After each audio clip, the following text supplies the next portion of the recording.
ଇଂରେଜମାନଙ୍କ ଆଗମନ ହୋଇସାରିଥିଲା।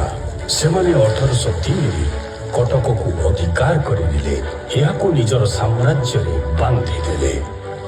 କଟକକୁ ବଦଳିବାକୁ ବିବଶ କରାଗଲା, ଏହାର ଆତ୍ମାକୁ ପରୀକ୍ଷା କରାଗଲା, କିନ୍ତୁ କଟକ ହାର ମାନିଲା ନାହିଁ।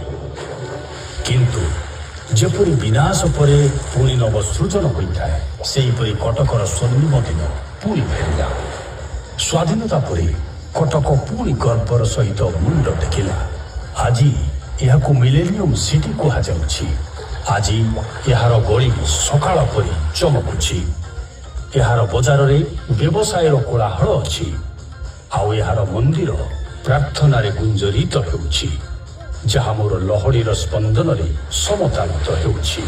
ମୋ ପ୍ରିୟ କଟକ ଆଜି ମଧ୍ୟ ଅଦ୍ଭୁତ ଶକ୍ତିରେ ଚକମକ ହେଉଛି। ବାରବାଟୀ ଦୁର୍ଗ ଏବେ ଯଦିଓ ଜୀର୍ଣ୍ଣ ଶୀର୍ଣ୍ଣ ହୋଇଛି, କିନ୍ତୁ ଏହାର କାନ୍ଥ ଏବେ ମଧ୍ୟ